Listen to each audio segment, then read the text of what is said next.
چلیں آگے دیکھیں۔ اعوذ باللہ من الشیطان الرجیم، بسم اللہ الرحمن الرحیم۔ قلنا اہبطوا منہا جمیعا، قلنا ہم نے کہا، اہبطوا تم اتر جاؤ، منہا اس میں سے، کس سے؟ یعنی جہاں پر پہلے تھے حضرت آدم علیہ السلام اور ان کی بیوی حضرت حوا علیہ السلام، وہاں جنت میں، کہ جنت سے تم دونوں اب اتر جاؤ، جمیعا سب۔ فَإِمَّا پھر اگر یأتینکم آئی تمہارے پاس، منی میری طرف سے، ہدن ہدایت، فمن تبعا تو جس نے پیروی کی، ہدایا میری ہدایت کی، فلا خوف تو کوئی خوف نہیں ہوگا، علیہم ان پر، ولا ہم یحزنون اور وہ غمگین بھی نہیں ہوں گے، کہ اب تم اتر جاؤ زمین پر اور پھر اس زمین میں میری ہدایت آئے گی، یعنی میرے احکامات اور میرے پیغام آئیں گے، ان احکامات کی جو پیروی کرے گا، جو ان کو مانے گا، وہ ہدایت پر ہوگا، اس پر کوئی خوف نہیں ہوگا۔ خوف ہوتا ہے مستقبل کا، اور غم ہوتا ہے ماضی کا، سمجھتے نا؟ ہاں، اس کے لیے جو ہدایت کی پیروی کرے گا اس کو کوئی ماضی مستقبل کا غم نہیں ہوگا، یعنی موت کے بعد، فوت ہونے کے بعد جب اللہ رب العالمین کے پاس جائے گا، اسے یہ فکر نہیں ہوگی کہ آگے میرے ساتھ کیا بننا ہے، اسے کوئی خوف نہیں ہوگا، کیونکہ اس نے ہدایت کی پیروی کی ہوگی، اللہ کی فرما برداری کی ہوگی، تو اس کے لیے آگے جو زندگی ہوگی وہ اس کی مرضی کے مطابق ہوگی، اور پچھلی زندگی کا بھی کوئی اسے غم نہیں ہوگا کہ میرے بچوں کا کیا بنے گا، یا میرے جانے کے بعد پیچھے کیا ہوگا، کوئی اسے غم بھی نہیں ہوگا، کوئی خوف بھی نہیں ہوگا۔ اور اس کا دوسرا معنی دنیا میں بھی ہے کہ اگر ہم اس دنیا میں رہتے ہوئے ہدایت کی اتباع کریں، قرآن کو مان لیں اور اللہ رب العالمین کے بن جائیں، تو دنیا میں بھی کوئی خوف نہیں ہوگا، کوئی غم نہیں ہوگا۔ ہم جب پریشان ہوتے ہیں، ہم پر خوف آتے ہیں یا پریشانیاں آتی ہیں، ہمارے گناہوں کے سبب ہوتی ہیں، اگر ہم اپنے گناہوں کو چھوڑ دیں اور اللہ رب العالمین کے فرما بردار بن جائیں، تو پھر غم اور خوف کچھ بھی نہیں ہوگا، ٹھیک ہے؟ والذین اور وہ لوگ، کفروا جن سب نے کفر کیا، وکذبوا اور انہوں نے جھٹلایا، بآیاتنا ہماری آیات کو، اولئک وہی لوگ ہیں، اصحاب النار آگ والے، ہم فیہا خالدون اس میں وہ ہمیشہ رہیں گے، کہ وہ لوگ جنہوں نے کفر کیا ہماری آیتوں کا اور جھٹلا دیا پیغمبروں کی تعلیمات کو، نہیں مانا انہوں نے، اور یہی لوگ آگ میں جائیں گے اور اس آگ میں وہ ہمیشہ رہیں گے، ٹھیک ہے؟ آگے پوچھ سکتی ہوں، پھر بات زیادہ آگے چلی جائے گی۔ جی جی پوچھ لیں۔ پہلی آیت میں ہم کو نہبطوا منہا جمیعا، کہ پھر ہم نے کہا کہ اتر جاؤ تم جمیعاً، سب کی بات تو ایسا لگ رہا ہے جیسے کافی سارے لوگ تھے، لیکن وہاں تو حضرت آدم علیہ السلام اور بی بی حوا تھے بس۔ جی جی، ہاں سے ایسا لگتا ہے جیسے بہت سارے لوگ تھے۔ وہ اس لیے ہے کہ تھے تو وہاں دو، لیکن آدم علیہ السلام کی آگے اولاد ہونی تھی نا، جو آگے آدم علیہ السلام کی اولاد ہے، انسانیت، ایسے سمجھ لیں آدم علیہ السلام کو حکم دے کر اب سب کو حکم دیا جا رہا ہے، کیونکہ آگے جو حکم ہے نا وہ سب کے لیے ہے۔ فَإِمَّا يَأْتِيَنَّكُم مِّنِّي ہُدًى کہ تمہارے پاس اب میری طرف سے ہدایت آئے گی، صرف آدم اور حوا سے یہ خطاب نہیں ہے،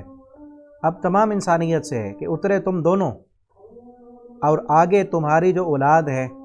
تمام انسانیت، وہ سب بھی اب اتر جاؤ، اور اب تمہارے سب کے پاس جو ہے وہ ہدایت آئے گی، اور تم سب جو بھی اس ہدایت کو مانے گا تو اس پر کوئی خوف بھی نہیں ہوگا، اسے کوئی غم بھی نہیں ہوگا، ٹھیک ہے؟ جی ٹھیک ہے۔ یہاں مراد جمع کے صیغے سے آدم علیہ السلام کی ساری اولاد ہے۔ جی آگے، اب یہاں سے نا ایک بات ہے، منہا جی یعنی کہ یہاں سے منہا، ہا تو مطلب تسنیہ کا ہے،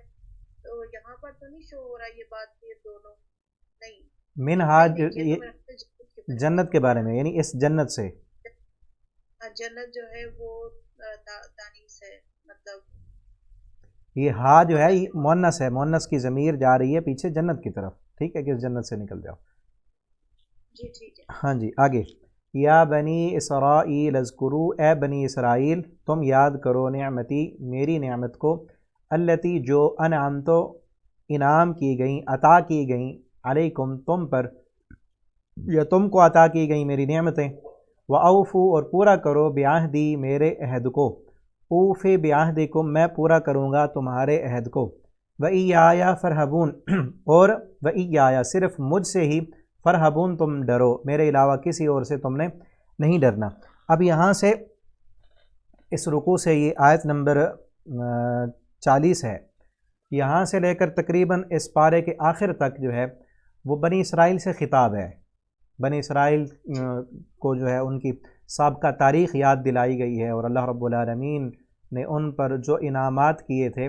وہ سارے انعامات ان کو گن گن کر یاد دلائے گئے ہیں، اور ان کو بتایا گیا کہ اللہ نے تمہیں دنیا میں مقام دیا تھا اور منصب عطا کیا تھا۔ وہ منصب کیا تھا کہ جتنے بھی انبیاء آئے تھے وہ سارے کے سارے بنی اسرائیل سے آئے تھے، کہ تمہیں یہ اللہ نے منصب عطا کیا تھا کہ امت کی رہبری تم نے کرنی ہے، انبیاء تمہارے اندر ہیں اور تم نے باقی ساری انسانیت کو سیدھے راستے پر لگانا ہے۔ لیکن بنی اسرائیل نے اپنی خرابیوں کی وجہ سے، گناہوں کی وجہ سے، اللہ کی آیتوں میں تحریف کرنے کی وجہ سے اور آیتوں کو چھپا دینے کی وجہ سے اللہ رب العالمین کی نافرمانی کی، تو اللہ تعالیٰ نے ان سے وہ عہد، وہ جو ان کو منصب دیا تھا، وہ منصب چھین لیا۔ دنیا کی امامت کا منصب جو ان کے پاس تھا وہ ان سے لے کر اللہ رب العالمین نے وہ منصب قریش کو عطا کیا، اور یہی اس صورت کا جو ہے وہ مرکزی عنوان ہے، کیونکہ اس میں آگے اگلے پارے میں ہم پڑھیں گے نا، سیقول السفہاء من الناس ما ولاہم عن قبلتہم التی، قبلے کی تبدیلی ہے، قبلہ اب تبدیل ہو گیا۔ کہ صرف قبلہ تبدیل ہونے سے ایک جہت کی تبدیلی نہیں تھی کہ پہلے نماز پڑھتے تھے بیت المقدس کی طرف منہ کر کے، نبی کریم صلی اللہ علیہ وسلم جب مدینہ میں گئے 2 ماہ وہاں بھی جو ہے بیت المقدس کی طرف منہ کر کے نماز پڑھتے رہے، پھر یہ آیتیں اتری۔ تو صرف قبلے کی تبدیلی جو تھی وہ صرف ایک رخ تبدیل کرنا نہیں تھا، بلکہ آج کے بعد جو منصب ان بنی اسرائیل کو ملا ہوا تھا کہ اس امت کے سردار وہ تھے، اب وہ سرداری ان سے لے کر امت محمدیہ کو دی جا رہی ہے کہ تم نے اللہ کی نافرمانیاں کی، بغاوت کی، اور اس منصب کا تم نے حیا ہی نہیں کیا، ٹھیک، اور ان کو ساری وجوہات بتائی جا رہی ہیں، کیونکہ قبلے کی تبدیلی آئے گی اگلے پارے سے، اور اس پارے کے آخر تک وہ ساری وجوہات بتائی جا رہی ہیں کہ تم سے اب منصب امامت کیوں لیا جا رہا ہے، ٹھیک ہے۔ ہاں، اس باوجود اس بات کے کہ ساری چیزیں پہلے بتائی گئیں، پھر بھی انہوں نے شور کیا کہ یہ کیسا پیغمبر ہے، کہ پہلے کس طرف منہ کر کے نماز پڑھتے تھے، اب کس طرف منہ کر کے نماز پڑھنا شروع کر دیا۔ تو یہاں سے اب ان کی ساری وہ پیچھے تاریخ ان کی بتائی جا رہی ہے۔ بنی اسرائیل نے اصل پہلے یہ دیکھ لیں کہ ان کو بنی اسرائیل کہتے کیوں ہیں۔ اسرائیل جو ہے یہ جو ہے عبرانی زبان کا لفظ ہے، اور اسرائیل کا معنی ہوتا ہے اللہ کا بندہ، جس طرح عربی میں ہے نا عبداللہ، اللہ کا بندہ، اسرائیل کا معنی بھی اللہ کا بندہ ہے، اور یہ اسرائیل حضرت یعقوب علیہ السلام کا لقب تھا، ان کا لقب تھا، اور ان کی اولاد آگے جو تھی ان سب کو جو ہے وہ بنی اسرائیل کہتے ہیں، ٹھیک ہے۔ تو اسرائیل ہے تو یہ عبرانی زبان کا لفظ ہے؟ جی جی، عبرانی زبان کا لفظ ہے، اور حضرت یعقوب علیہ السلام کا لقب تھا، ٹھیک ہے، اسرائیل۔ اس کا معنی عبداللہ، اللہ کا بندہ، یعنی اللہ کی عبادت کرنے والا۔ اب ان کو بنی اسرائیل اس لیے کہتے ہیں کیونکہ یہ حضرت یعقوب علیہ السلام کی اولاد میں سے تھے، تو ان کو بنی اسرائیل اسی لیے کہتے ہیں، ٹھیک ہے۔ اور سورت اسی نام پر سورت بھی ہے نا، بنی اسرائیل، آگے پڑھیں گے ہم چل کے انشاءاللہ۔ تو ان پر نا جب نبی کریم صلی اللہ علیہ وسلم، اب بھی یہودی موجود ہیں، اتنی لمبی تاریخ ہے نا ان کی، کہ جب سے یہ بنی ہے یہ ایک قوم، آج تک یہ قوم موجود ہے، اور اللہ نے ان کو دنیا والوں، ساری دنیا کے لیے نشان عبرت بنایا ہے۔ ان پر کئی دور آئے تھے، حضرت موسیٰ علیہ السلام کے جانے کے بعد ان پر کئی عروج اور زوال آئے، کئی ان کو عروج بھی ملا دنیا میں، اللہ نے ان کو حکومت بھی عطا کی، ترقی بھی دی،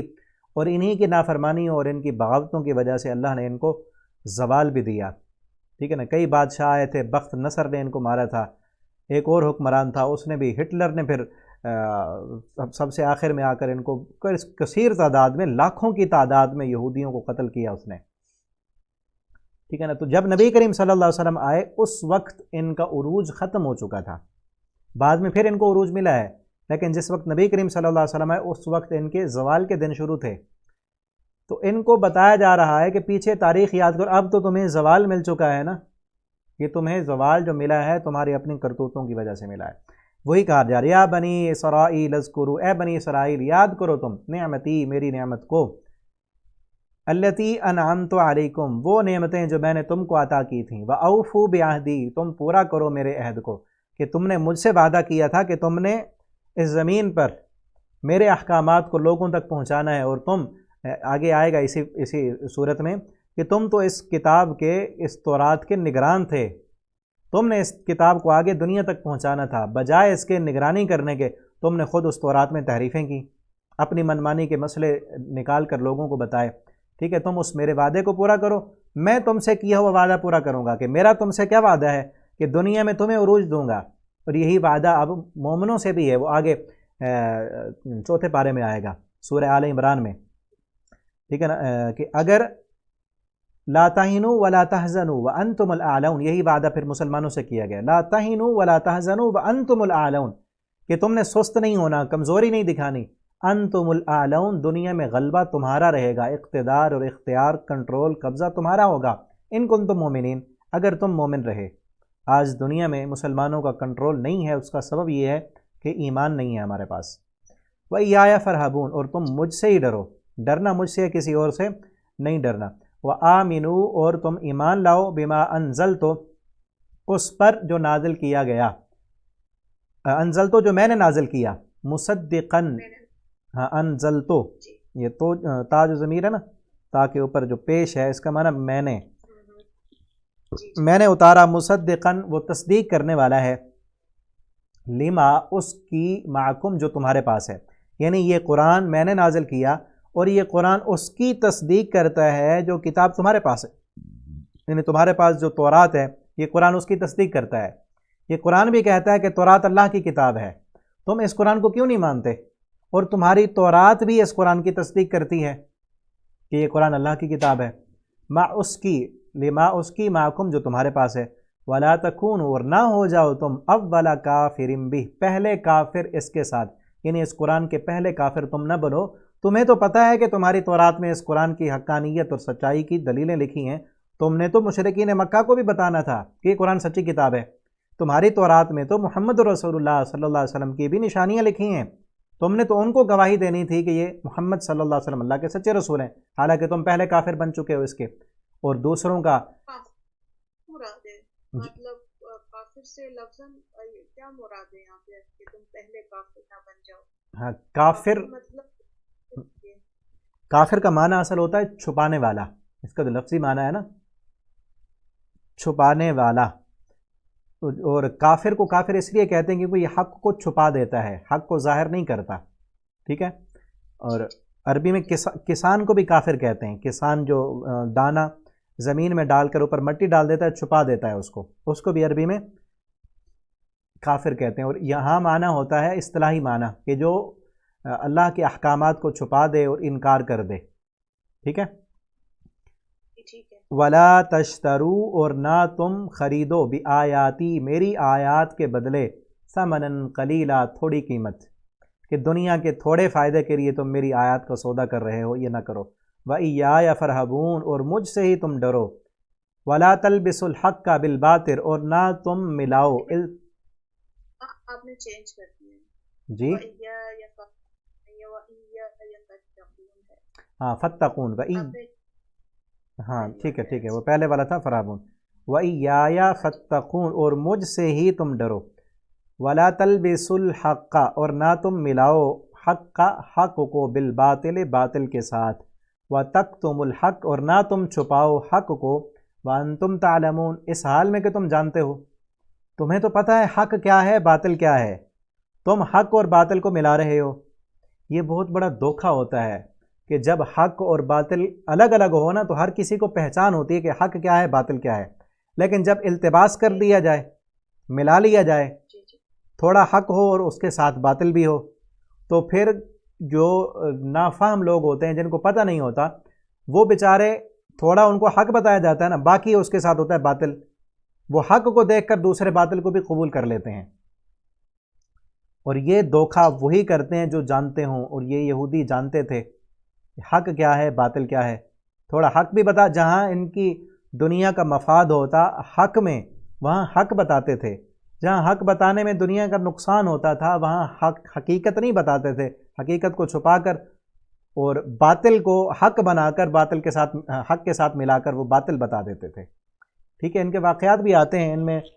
جو ہے حضرت عبداللہ بن سلام وہ مسلمان ہوئے تھے، یہودیوں کے بہت بڑے عالم تھے، اور انہوں نے آ کر نبی کریم صلی اللہ علیہ وسلم کو بتایا کہ یہ یہودیوں کے علماء وہ آیتیں نہیں بتاتے تھے، اصل تورات پڑھنے نہیں دیتے تھے اپنے عوام کو، تاکہ ان کو پتہ نہ چل جائے کہ حقیقت کیا ہے۔ ٹھیک ہے، وَتَكْتُمُ الْحَقَّ، اور نہ تم چھپاؤ حق کو اس حال میں کہ تم جانتے ہو۔ اب دیکھیں نا، ایک بندہ پیپسی کے بوتل میں شراب بیچتا ہے، اوپر لیبل لگا ہے پیپسی کا یا کوک کا،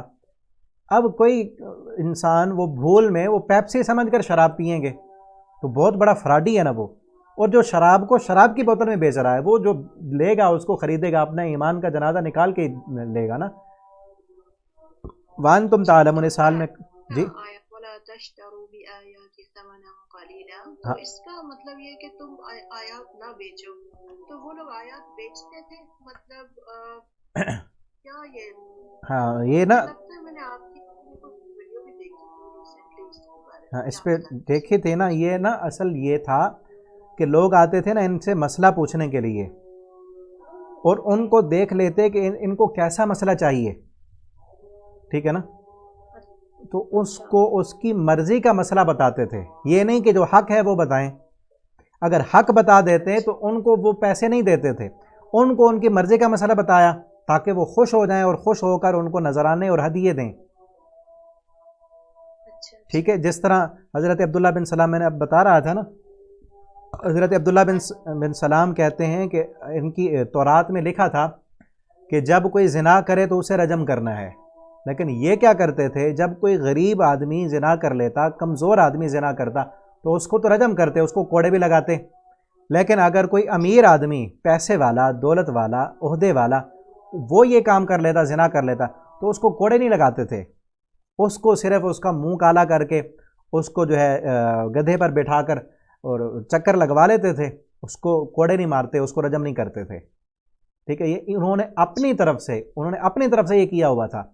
اور یہ اختیار انہوں نے اپنے علماء کو دیا ہوا تھا کہ عالم جس کے بارے میں چاہیں جیسا فیصلہ کر لیں۔ اب دیکھو غریب آدمی ہے وہ تو کچھ نہیں دے سکتا نا، اس پر وہ قرآن کا یعنی تورات کا جو فیصلہ تھا وہ پورا نافذ کر دیتے۔ اب پیسے والا بندہ ہے وہ تو دے گا نذرانے، اس کے لیے دوسری راہ نکال لیتے تھے۔ ٹھیک ہے، قرآن سے، تورات سے، ہاں تورات سے، جی ٹھیک ہے، وہی یہ آیا اپنے مفاد کے حساب سے، ہاں اپنے مفاد کے حساب سے کرتے تھے۔ اور نبی کریم صلی اللہ علیہ وسلم کے پاس بھی اسی طرح آئے، اس طرح کا ایک واقعہ آیا، کیس آیا آپ کے پاس جب آپ مدینہ میں تھے، آپ نے کہا کہ تورات لاؤ، کیونکہ آپ صلی اللہ علیہ وسلم کو انہوں نے بڑا بنایا تھا اپنا کہ فیصلہ آپ نے کرنا ہے اور تورات کے مطابق کرنا ہے۔ آپ نے کہا تورات لے کے آؤ، اب تورات عبرانی زبان میں تھی، آپ صلی اللہ علیہ وسلم کو پتہ نہیں تھا کہ اس تورات میں کیا احکامات لکھے ہیں۔ اب جہاں رجم کی آیت تھی وہاں پر اس یہودی عالم نے انگلی رکھ لی، عبداللہ بن سلام نے کہا، وہ تورات پڑھے ہوئے تھے، آپ نے کہا اللہ کے پیغمبر اس سے کہیں کہ یہ اپنا ہاتھ اٹھائے۔ جب اس نے ہاتھ اٹھایا وہاں رجم کی آیت موجود تھی، جس کو وہ چھپا کر اپنے امیروں کے بارے میں دوسری راہ نکال رہا تھا۔ ٹھیک ہے، وَلَا تَلْبِسُوا الْحَقَّ بِالْبَاطِلِ، یہ پڑھ لیا گیا۔ وَأَقِیمُوا الصَّلَاةَ، اور قائم کرو تم نماز کو، وَآتُوا الزَّکَاۃَ، اور تم زکوٰۃ ادا کرو، وَارْکَعُوا، اور تم رکوع کرو، مع الراکعین، رکوع کرنے والوں کے ساتھ، یعنی جماعت کے ساتھ نماز پڑھو، جب دوسرے رکوع کریں تو تم بھی رکوع کرو، نماز جماعت کے ساتھ پڑھو۔ دوسرا یہ ہے، رکوع کا معنی ہوتا ہے جھک جانا، جھکنے کو رکوع کہتے ہیں نا، ایک تو وہ لفظی نماز والا رکوع، اور دوسرا رکوع یہ ہے کہ اللہ کے احکامات کے آگے جھک جاؤ، اگرچہ اللہ کے احکامات تمہارے مفاد کے خلاف پڑتے ہیں تو پھر بھی جھک جاؤ، اپنے آپ کو جھکا دو، اپنی بڑائی اور اپنی چودراہٹیں سب کچھ کو چھوڑ کر اللہ کے سامنے جھک جاؤ۔ اتأمرون الناس، کیا تم حکم دیتے ہو لوگوں کو، بالبر، نیکی کا، وتنسون انفسکم، اور تم اپنے آپ کو بھول جاتے ہو، دوسروں کو تو ترغیب دے رہے ہو نیکی کرنے کی، تمہیں اپنا پتہ نہیں ہے۔ وانتم تتلون الکتاب، اس حال میں کہ حالانکہ تم خود تتلون الکتاب، کتاب تم پڑھتے ہو، تورات تم پڑھتے ہو، افلا تعقلون، کیا تمہیں عقل نہیں ہے، سمجھتے نہیں،